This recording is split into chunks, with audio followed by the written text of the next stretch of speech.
Bismillahirrahmanirrahim. Alhamdulillah. Wassalatu wassalamu ala Rasulillah. Meyrimdүү, ырайымдуу Аллах Тааланын аты менен баштап, жараткан Аллах Таалага мактоолор, пайгамбарыбызга салам салаваттар айтып, урматтуу аталар, агалар, кайрадан Кудайым буйрса Аллах өмүр берип, ден соолук берип, убакыт берип, ыйман берип, мүмкүнчүлүк берип, берекелүү жума күнүндө Кудай Тааланын үйүндө кайрадан дагы кулчулукта, ибадатта, намазда жолугуп отурабыз. Аллах Таала ушул күнгө чейинки пендечилик, инсанчылык кылып, билип билбей кылган күнөөлөрдү кечирип, мындан аркы жашообузду берекелүү кылган болсун, күнөөсүз өткөргөндү Аллахым өзү насип кылган болсун. Ушул күнгө чейин арабызда катарлаш жүрүп, жогу жүрүп, кайтыш болуп кеткен анча-мынча бир туугандарыбызды, агайын-энелерибизди, аталарыбызды Кудай Таалам рахматын алып, бейиштиктердин катарына кошкон болсун. Урматтуу мусулман бир туугандар, берекелүү жума. Кудайым буйрса бүгүн сиздер менен жума сабагында, жума баянында момундардын бири-бирине болгон сүйүүсү же чыныгы достук мына ушул темасында сөз кылабыз. Пайгамбарыбыз саллаллаху алейхи ва саллям өзүнүн куттуу хадистеринин биринде «Иза хабба ахадукум сахиба» силердин бирөөңөр эгер бир досун, таанышын, агасын, инисин жакшы көрө турган болсо, «Фалиатихи фи манзилих» ал адамдын үйүнө барсын, же бүгүнкү күндүн тили менен айтканда WhatsApp-ына жазып койсун. Мен сени жакшы көрөм деп.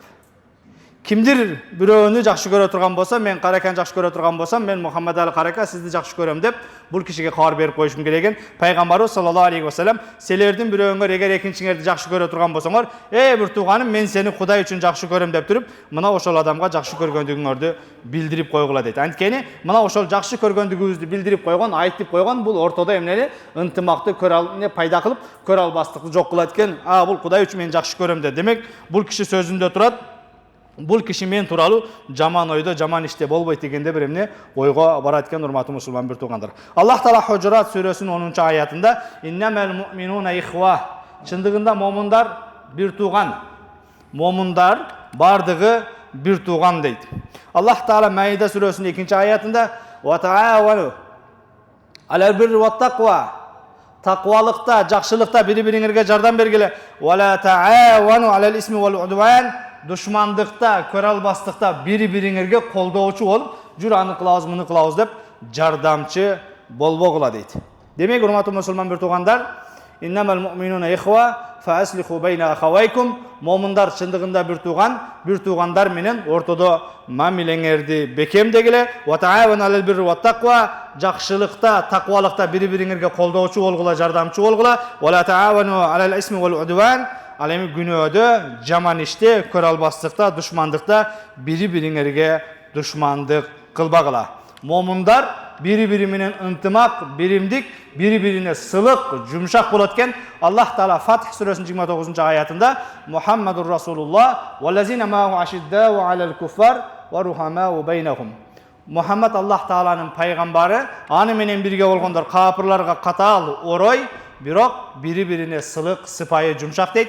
Урматтуу мусулман бир туугандар, биз ла илаха иллаллах Мухаммад Расулуллах келмейин астында бириккен, мен мусулманмын, Раббим Аллах, пайгамбарым Мухаммад деген пенделер бири-бирибиз менен ынтымак, сылык, эмне мына ошондой кичпейилдүүлүк менен мамиле кылышыбыз керек экен. Мына ошол нерсе биз момундарга таандык болгон сыпаттардан. Момундар бири-бирине тек гана жакшылыкты каалап, жакшылыкты осуят кылып, бири-бирибизге болгон ынтымактын же достуктун же сүйүүнүн белгиси жакшы нерсени билип, ошол жакшы нерсени өзгөлөргө айтып, ушуга амал кылып жаша деп дагы эскертүү дагы, урматтуу мусулман бир туугандар, биздин шариятыбыз талап кылган амалдардан экен. Пайгамбарыбыз саллаллаху алейхи ва саллям өзүнүн өрнөктүү өмүрүндө, өрнөктүү жашоосунда бизге бардыгын көргөзүп, үйрөтүп, айтып деп Муаз ибн Жамал деген сахабага кайрылып: «О Муаз, валлахи инни ла ухиббук» мен сени Аллахын аты менен касам ичип айтам, чын дилимден жакшы көрөм.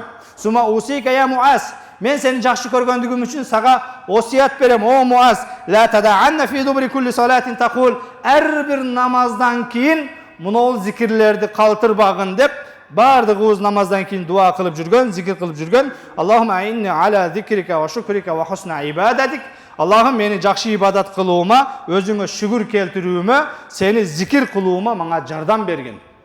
Аллахым дайым жакшы ибадат кылганыма жардам бер, зикир кылганыма, шүгүр кылганыма өзүң жардам бергин деген дуаны ар намаздан кийин калтырбай айтып жүргөн о Муаз деп пайгамбарыбыз саллаллаху алейхи ва саллям Азирети Муазга берген осуяты сүннөт болуп, шарият болуп, бүгүн мына эмне ар намаздан кийин оң жаққа сол жаққа салам бергенден кейін бардығыбыз ушул дуа менен намазыбызды жыйынтыктайбыз. Аллахым бизге жакшы ибадат кылганга жардам бер, өзүңдү зикир кылганга, шүгүр кылганга өзүң жардам бер деп дайым дуа кылабыз. Мына ушул нерсе урматтуу мусулман бир туугандар, момундардын бири-бирине жакшылык каалаганын тек гана каалап эле койбосо, ошол каалаган нерсени эмне өзгөлөргө эмне мына осуяттап, өзү билген, өзү колдонгон жакшы сооптуу амалдарды өзгөлөр менен бөлүшүү дагы урматтуу мусулман бир туугандар биздин шариятыбыздын пайгамбардан калган осуяттардан экен, урматтуу мусулман бир туугандар. Аннал мухаббата филлах валлаху туджибу мухаббата Аллахи табарак ва таала.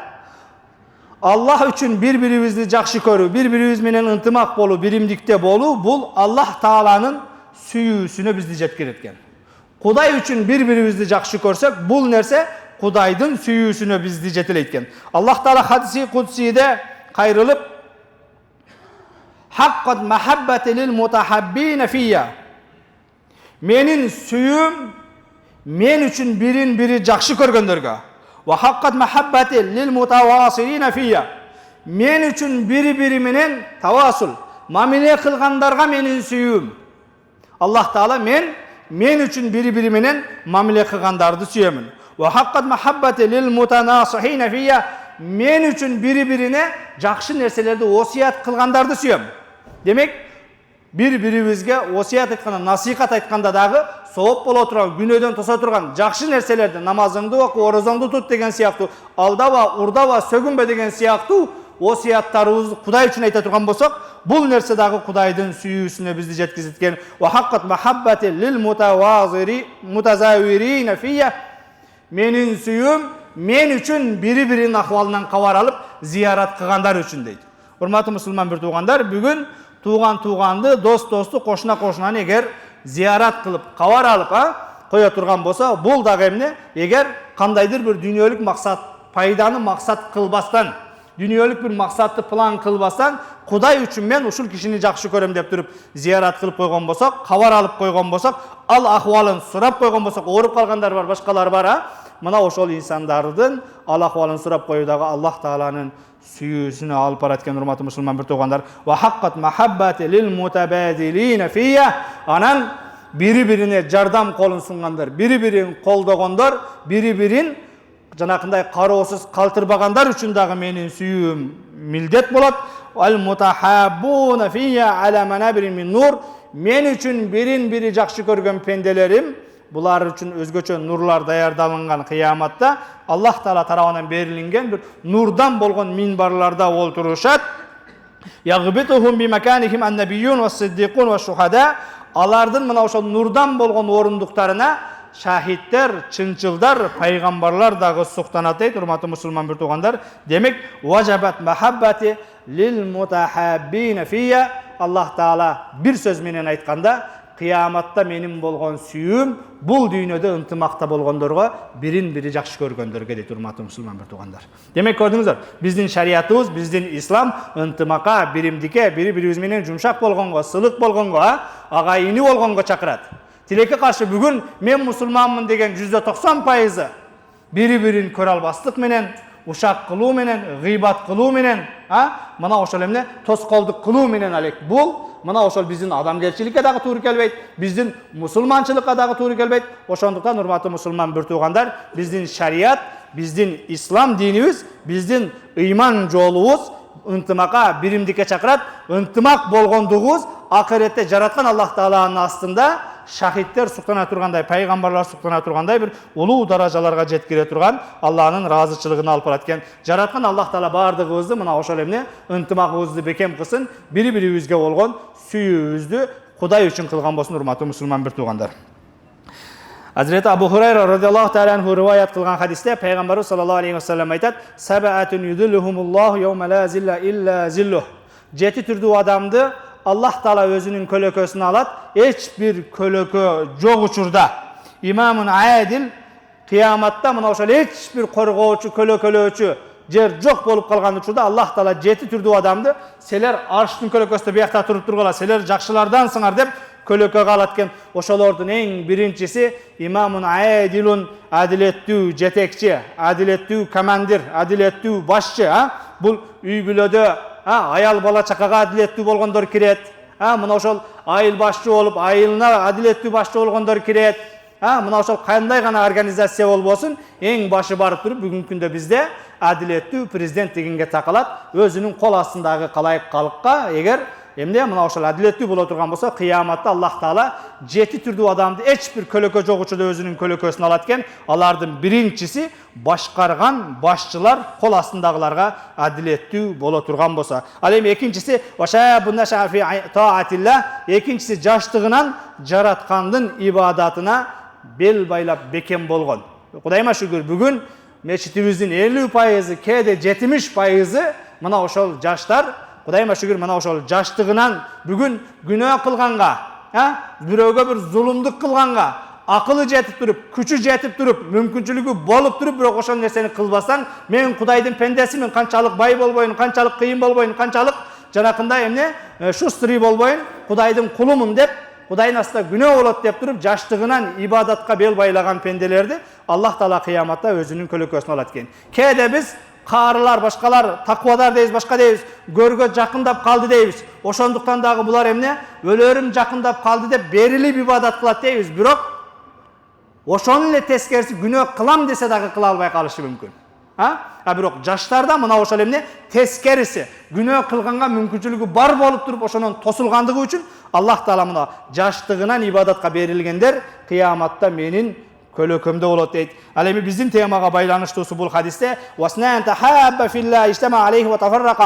эки түрдүү адам Аллах үчүн бирин-бири жакшы көрүп, Аллах үчүн достошуп, Аллах үчүн чогуу жүрүп, эгер ажырай турган болсо, ажырагандыгы дагы Аллах үчүн болгондугу үчүн буларды Аллах Таала өзүнүн көлөкөсүнө алат дейт. Досум, мен Кудай үчүн могул ишти кылып бияка кеттим, сен Кудай үчүн бул ишти кылып бул жака кеттиң. Сен бизнестин бул жагын башкар, мен бизнестин бул жагын башкарайын. Экөөбүз Кудай үчүн ач калгандарды, кыйналгандарды, бейбечараларды мына ошол эмне колдоп кубаттап туралы деп туруп, Кудай үчүн эки тарапка кеткен болсо, же Кудай үчүн чогуу иштеген болсо дагы, бул дагы урматтуу мусулман бир туугандар, кыяматта Аллах Таала өзүнүн көлөкөсүнө ала турган пенделердин бирөөсү экен. Андан кийинкиси бул мына ошол варажулунда имратун зату мансаб ва жамал факал инна хафуллах, сулуу мансабы бар бай аял мен зынага чакырган учурда мен Кудайдан корком деп отказ кылып койсо, мына ошол отказ кылып койгон эркек же мына ошол бай акчалуу эркек чакырса, отказ кылып койгон аял дагы эмне муктаж, акчага муктаж болуп турса дагы Кудайдан корком деп отказ кылып койсо, бул дагы Аллах Тааланын көлөкөсүндө болот экен. Варажулун закараллаха халиян фафадат айна. Анан Аллах Тааланы буга бардыгыбыз киребиз. Жалгыз Кудай, эч ким жок жерде Кудайды зикир кылып, Кудайдан корккондугунан же Кудайга болгон сүйүүсүнөн көзүнөн жаш акса, ушул көздөн чыккан жаштар үчүн дагы Аллах Таала кыяматта өзүнүн көлөкөмүн алам дейт, урматтуу мусулман бир туугандар. Демек, жаратканга болгон сүйүү, урматтуу мусулман бир туугандар, эч ким жок жерде күнөөдөн кайтып, жаратканга жалбарып, Кудайдан коркуп ыйлай турган болсок, мына ошол эмне, ошол көздөр дагы иншалла Аллах Таала аршынын көлөкөсүнө алат экен. Ал эми пайгамбарыбыз саллаллаху алейхи ва саллям башка бир хадисте айна ла тамасухуманнар, эки түрдүү көз бар, ал эки көз тозокко түшпөйт дейт.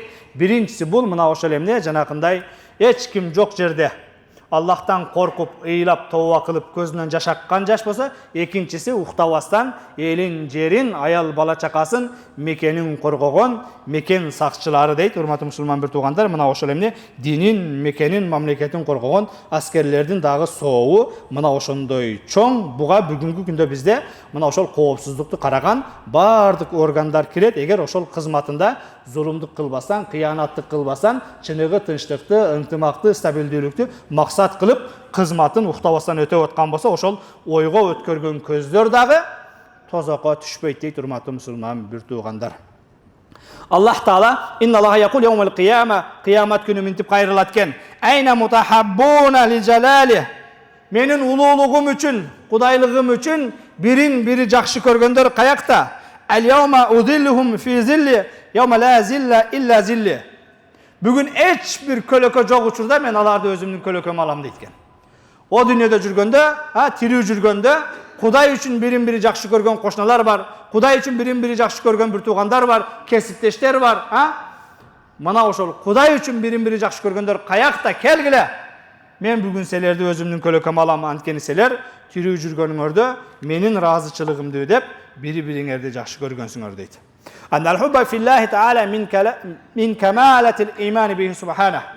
Allah üçün bir nerseni жақшы көрү, Allah üçün bir nerseni jek көрү bul çınıgı momundun imanının toluqtuğunun belgilerinden eken. Demek siz şumqar damılanı жақшы көрөsüz. Misal üçün şumqar damılanı krasachik bolup, taza çıkıyıp turgandığı üçün emes, başındagı kalpaq üçün emes. Mana oşol musulman bir tuğanım, bizin imam damıla din jolunda tapkan bir tuğanım dep жақшы көрgөн bolsoңuz, Allah bul mına oşol imanın toluqtuğundan belgileri eken. Jek көргөндө дагы ошондой. Дамыла болуп туруп ушундай күнөө иш кылат. Дамыла болуп туруп эмне? Дагы бир неме кылат. Алдайт же сөгүнөт дегендей бир жаман жактарынды билип туруп, муну элге жарыялап алсаң, ошол үчүн жек көргөн болсоңуз, бул дагы имандын белгилеринен экен. Бул илимдүү болуп туруп, молда болуп туруп, Кудайды таанып туруп, пайгамбарды билип туруп, ушундай жаман нерселери бар. Мен муну ошонун үчүн жаман көрөм. Мен муну нерселери үчүн жакшы көрөм деп туруп, мына ошол эмне? Кудайга жага турган нерселерим үчүн жакшы көрсөңүз, Kudayga jakpay turgan nerselerim üçün jaman көргөн bolsoңuz, bul imandın belgileri eken. İmandın toluqtuğu eken. Demek, hurmatly musulman bir tuğanlar, biz momundardı soop iş kılgandığı üçün süyetkenmiz, günөө kılgandığı üçün jek köret ekenmiz. Soop iş kılgandığı üçün jakşı köret ekenmiz, günөө iş kılgandığı üçün jek köret ekenmiz. Peygamber sallallahu aleyhi ve sellem, men ahabba lillah ve abgada lillah. Kim Allah üçün jakşı körse, Allah üçün jek körse, ve a'ta lillah ve mena lillah. Allah üçün berse, Allah üçün berbey koysa. Kede janakı ne? Köçede janakı alkaşlar, bomuzlar akça surasa, sana akça versem sen içip koyasın dağı deydi. Al dağı şusturi. Jok bayke içpeyim, nan alam deydi. Je jol kirek kılam, daha bir demek kılam deydi. Mana oşol nerse iman. Bергенде дагы Кудай үчүн, бербей койгондо дагы Кудай үчүн. Мен берсем сен Аллах харам кылган аракты, пивону же дагы бир демени ичишиң мүмкүн деп туруп. Демек, урматтуу мусулман bir туугандар, Аллах Таалага болгон сүйүү бул бирөөгө бергенибизде дагы Кудай үчүн, бербей койгон болсок, бербегенибиз дагы Кудай үчүн экен. Факат истекмелел иман, мына ушул нерсе ыйманды чыныгы толуктугу менен толуктайт дейт урматтуу мусулман bir туугандар. Анил Бара ибн Азиб радиаллаху таала анху анна Расул саллаллаху алейхи ва саллям, Бара ибн Азиб айтат. Peygamberden rivayet kılat. İnne avsaka ural iman an tuhibballah ve an tabgada fillah. İmandın çınıgı bekemdigi küçtүүлügü Allah üçün jakşı körüp Allah üçün jek körүүdө turat deydi. Hurmatly musulman bir tuğanlar. Biz bugün kimdir biröөнü internetke çıkıp alıp, sosyetke çıkıp alıp, jamandaganda, başka kılganda mına oşon emne çınıgı bir Kudayga jakpagan işleri bolgondugu üçün jamandap atabızbı je какой-то bir komanda болгондугу үчүн жамандап атабызбы? Kimdir birөөдүн мактап аткан болсок, башка кылып аткан болсок, агитация үчүн акчаны алып мактап атабызбы же действительно сен мактай турганчалык деңгээлде Кудайга жага турган адам болгондугу үчүн мактап атабызбы? Дайым бизде шайлоо жакындаганда мына ошол эмне жанакы көчө болуп, жанакы токтоколот болуп, анан кээде ушуга чейин жанакы партиялык шайлоо башкада, аялы башкага ата, күйөөсү башкага агитатор болуп алып, кээде үй бүлөдө эри катын бөлүнгөн, жарылган, сенин партияң начар, менин партиям зор деп мактап отурган эмне? Мана ошол болор болбос агитация үчүн алынган акчага мактап аткандар же акчага жамандап аткандар болсо проблема урматтуу мусулман bir туугандар. Биз кимдир бирөөдүн мактаганда дагы, бул моундай бир намазы бар, иманы бар, башкасы бар, убадада турган сөзү бар деп макташыбыз керек экен. Эгер жамандай турган болсок дагы, бул уру каски коррупционер дагы бир бала деп туруп, мана ошол эмне Kudayga jakpagan aram işleri üçün jaman көрүшүбүз керек экен. Орто жолдон чыга калып, болор болбос тыйын үчүн, башка үчүн мактаган же жамандаган урматтуу мусулман bir туугандар, бул жапайычылык, бул биз момундарга таандык эмес сыпаттардан.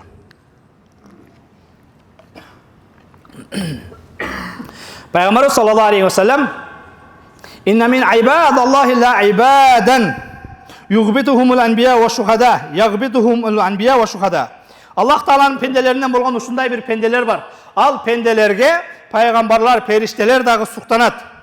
Qila manhum la'allana nuhibbuhum. O Allah'ın elçisi, al siz aytkan özgө çölөнгөн insanlar kimder? Xabar beriңçi, biz da oşolordu belkim jakşı körölü. Peygamber sallallahu aleyhi ve sellem hum qawmun tahabbu bi ruhillahi ala gayri amwal ve la ansab Vujuhum nur ve hum ala manabirin min nur. Sahabalar, siz aytkan al özgө çölөнгөн adamlar kim ya Rasul? Aytыңчы, biz de oşolordu jakşı körüp kalsak acayip emes dediler. Peygamber sallallahu aleyhi ve sellem alar Birin biri жакшы көргөндө Кудай үчүн жакшы көрөт. Ойру амвал акча үчүн эмес, вала ансаб мансап үчүн эмес. Чыныгы Кудай үчүн, момун болгондугу үчүн, намазына, даватына, жоолугуна, бекем болгондугу үчүн, кийимине, койгон сакалына, татыктуу чыныгы момундун сыпаты менен жашагандыгы үчүн жакшы көрөт. Жек көрсө дагы ошол эмне? Чыныгы момундун сыпаты болбогондугу үчүн жек көргөндөр бул Аллах Таала сүйгөн пенделер. Ужухум нур, алардын жүздөрү нурданып турат. Вахум аля манабирин мин нур, алар минбардан болгон, жанакы нурдан болгон минбарларда отурушат. Ла яхафуна иза хафан нас, адамдар корккон учурда булар коркпойт. Ва ла яхзанун иза хазинан нас, адамдар кайгырган маалда булар кайгырбайт.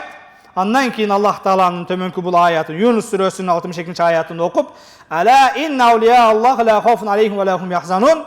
Көңүл бургула чындыгында Кудай Тааланын аулиялары, достору, Кудай сүйгөн пенделери, ла хафун алейхим ва ла хум яхзанун, алар коркушпайт дагы, кайгырышпайт дагы деген Аллах Тааланын керемети Курандагы сүрөсүн окуду. Демек, урматтуу мусулман бир туугандар, бири-бирибизди эч бир пайдасыз, Кудай үчүн жакшы көрүп, Кудай үчүн жек көргөн болсок, бул Кудайдын сүйүүсүнө, Кудайдын достугуна жеткире турган улуу амалдардан экен, урматтуу мусулман бир туугандар.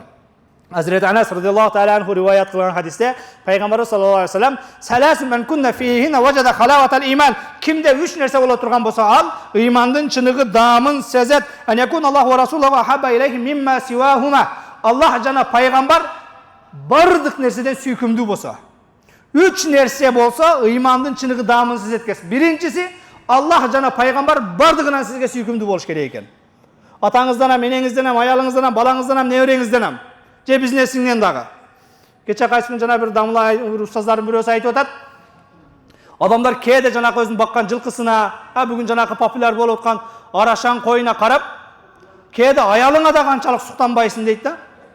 Малың кара, мунун сулуулугун кара, кулагын кара, жагы куйругун кара, дүмбасын кара, дагы бир баласын кара деп, жанакы неме кылып дейт? Таксырлар жанакынын койго суктанганын карап отуруп, даже мен аялыма анчалык суктанбайм дейт.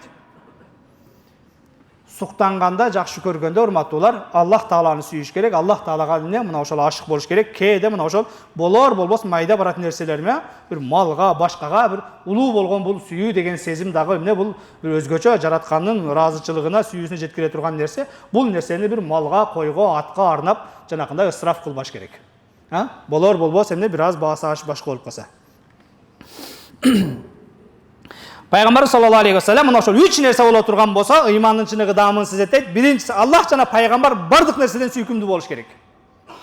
Мына ошол Аллах жана пайгамбар жана койлоруңдан сүйкүмдүү болуш керек. Ва юхиббал мар'у ан ла юхибба илля лилlah. Кайсы бир адамды жакшы көрө турган болсоң, Кудай үчүн жакшы көрсөң, бул дагы ыймандын дамын сездирет экен. Ва ан якруха ан яуда фил куфр кама якруха ан якза фин нар.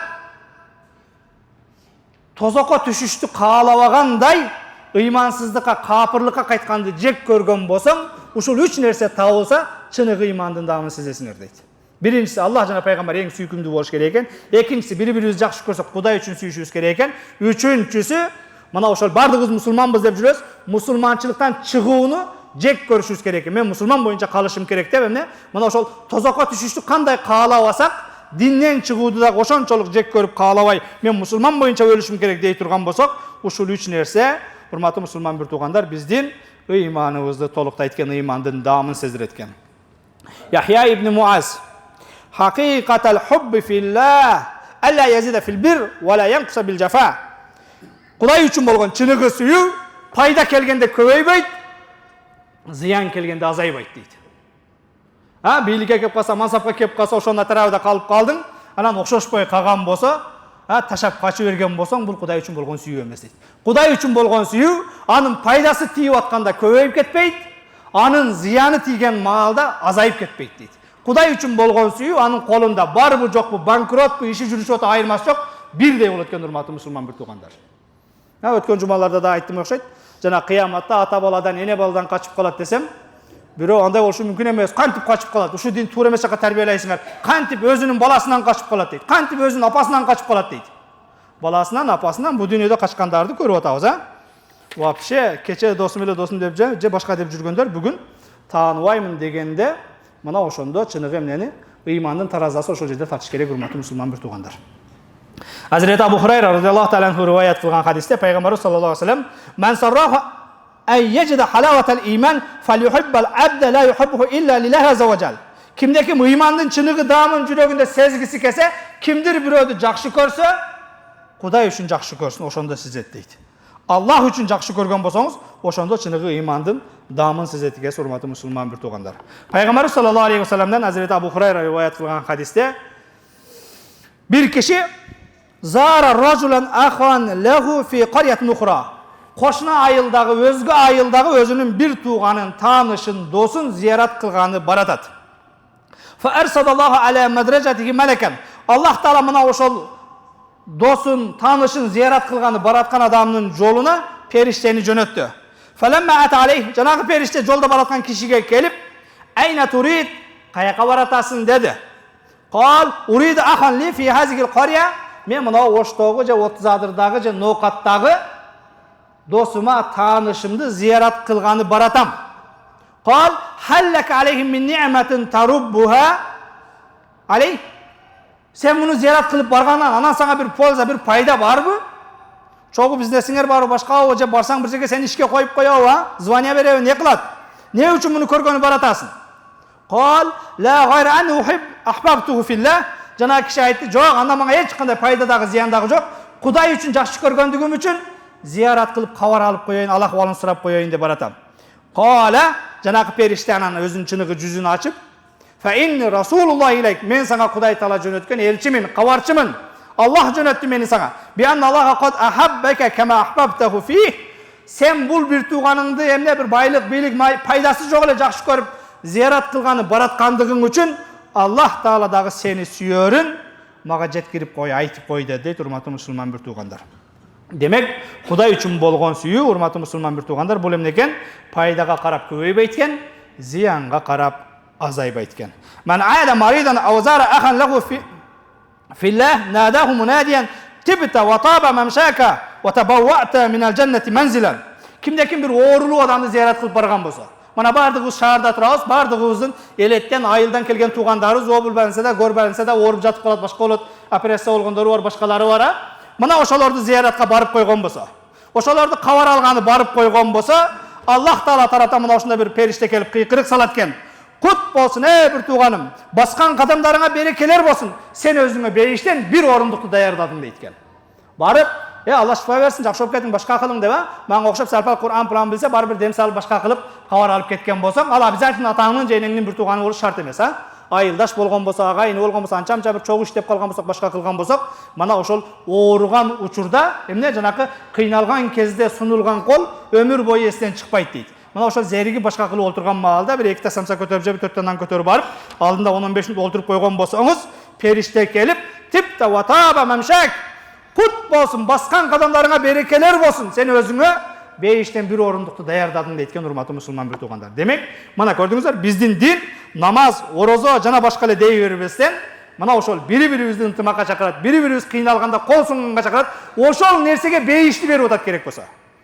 Mana oşol bir-biribizge sılık bolgonga, jumşak bolgonga, bir-biribizдің köngülübüzdü algan nersege gerek bolsa beyişli baylap atat. Beyişti mına oşol Allah Taala oşol nesege wada kılıp atat. Urmatlı musulman bir tuğandar, tozok dağı tübölük, beyiş dağı tübölük.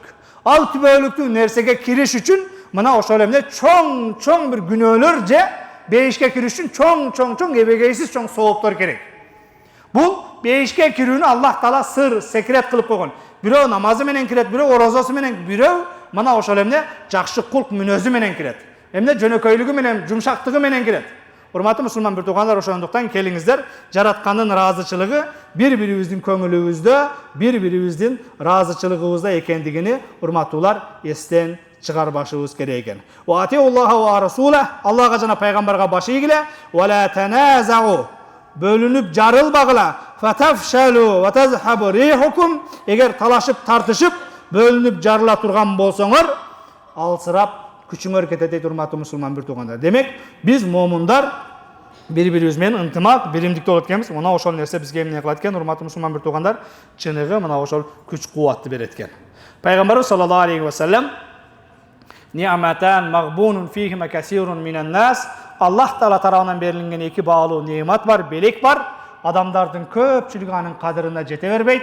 Ас-сиххату вал фараг, ден соолук жана бош убакыт дейт. Урматтуу мусулман бир туугандар, Кудай берген ден соолук мына ошол эмне бир туугандар менен болгон мамилеге, ынтымакка, биримдикке, элге, жерге адал кызмат кылууга иштесин. Ошол эле учурда бош убакытта урматтуу мусулман бир туугандар текке кетпесин. Кичине убакыт өткөрөлү, башка кылалы деп карта ойногондор бар, шахмат ойногондор бар, нарда ойногондор бар, а? Өзгөчө мына биздин анча-мынча айлана чөйрөдө да ушундай кылгандар бар экен. Кайсы күнү мына мааладан бирөөсү жазып бериптир. Сиздин аксакалдарыңыз нарда ойнош менен ора мечитте шуну айтып койбойсуз деп. Негизи нарданын өкүмү бул жанакы эмне, бул шариатта макруh жакшы эмес амалдардан. Ал нарда рухсат болгон чакта дагы ошол жерде олтуруп алып, өмүрдү текке кетирип барам. Убакыт менен ойногон арам. Канча өмүрүбүз калды Кудай билет, урматтуу мусулман бир туугандар. Аллах Таала тарабынан берилген эки немат бар экен. Эки нематтын бири ден соолук, экинчиси бош убакыт. Мына ошол убакытты пайдалуу, үнөмдүү пайдаланалы.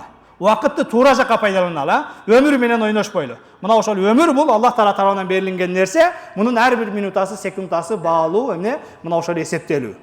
Кээде биз бүгүн мына бир туугандарды зыярат кылуу, кабар алуу, чыныгы достук жөнүндө сөз кылып атабыз. Бар бир кабар алып кой десе, эртең индин, жакшы эле да дейбиз, бирок ошол эле адам өлүп каптыр деген кабар келсе, кандай гана важный ишибиз болбосун, токтотуп коюп жаназага барабыз. Пендечилик милдетим депчи. Өлгөндөн кийин бес толк. Ошол кабар алуу, зыярат кылуу, көңүл алуу тирүүлүктө болсун. Өлгөндө сен барбасаң дагы имам өзү эптеп көмүп коет. Мааладагылар менен. Ошого урматтуу мусулман бир туугандар, келиңиздер, жанакы мамилени, барыш келишти, өлгөндө башка кылганда жаназага кабар келгенде гана бир эмне, барбасам болбойт, мен кудамын, мен досмун, мен уят дебестен, мына ошол тирүүлүктө көңүл алганга көбүрөөк басым жасасак, ошол нерсеге соо болобуз, ошол нерсенин зыяратына таба мамшак баскан кадамдарыңа берекелер болсун, өзүңө бейиштен ордуңду даярдадың деп периште кыйкырып жар салат экен урматтуу мусулман бир туугандар. Ошондуктан келиңиздер, Кудай берген өмүрдү, ден соолукту, акыл эсти, убакытты туура жакка пайдаланалы, бири-бирибиз менен ынтымакка, мечитке, намазга, өзгөлөргө эмне мына ошол зыян келтирбегенге аракет кылалы. Пайдабызды тийгизер, эгер пайда жок болгон болсо, жок дегенде зыяныбызды тийгизбейли, биздин коомго кошкон пайдабыз ошол болсун. Жараткан Аллах Таала бардыгыбызды ыйман исламда кадамдарыбызды бекем кылсын. Субхана раббика раббил иzzati амма ясифун ва саламун алал мурсалин валхамдулиллахи раббил аламин. Аллахым өзүңдөн жалбарып суранарыбыз. Момундардын ортосунда ынтымак бер, биримдик бер. Аллахым мусулмандардын ортосунда ынтымак бер, биримдик бер. Аллахым дүйнө элин тынч кыл, анын катарында мусулман өлкөлөрүн тынч кыл, анын катарында Аллахым биздин берекелүү Кыргызстаныбызды тынч кыл, бали апаттардан, ору сыркоолордон, табигат кырсыктарынан сакта, Аллахым жамгыр апаттарынан сакта, өзгөчө акыркы күндөрдөгү сел апаттарынан сакта, мына ошол селден, суудан анча-мынча кайтыш болгон бир туугандарыбызды өзүң рахматыңа алгын. Аллахым бүгүн да бир тууганыбыздын, инибиздин 15 жаштагы мына ошол ак бурага агып кайтыш болгон бир тууганыбыздын жаназасын окуу алдында турабыз. Пайгамбарыбыз саллаллаху алейхи ва саллям өзүнүн куттуу хадисинде ал-гариqu шахид, сууга чөккөндөр дагы шахид дейт. Аллахым ушул бир туугандарыбызды шахидтердин катарында кабыл кылгынын. Аллахым ушул бир туугандарыбызды шахидтердин катарында кабыл кылгынын. Калгандарыбызды Аллахым мына ошол үй бүлө, бала чакага жооптуу кылып, мына ошол жооптуу болгон ишибизде Аллахым жоопкерчиликти сезип, алардын аманаттыгы, тынчтыгы, ач калганы, ток калгандыгына эркектерибизди Аллахым мына ошол жоопкерчилик сезген эркектерден, аталардан, бир туугандардан кылгын. Аллахым өзүңдөн жалбарып суранарыбыз, ынтымак, биримдикте, ыйман, исламда, мечит жолдорунда бардыгыбыздын кадамдарыбызды бекем кылып, берекелүү жашоо насип кыл. Бирахматика я архамар рахимин. Амин. Аллаху акбар.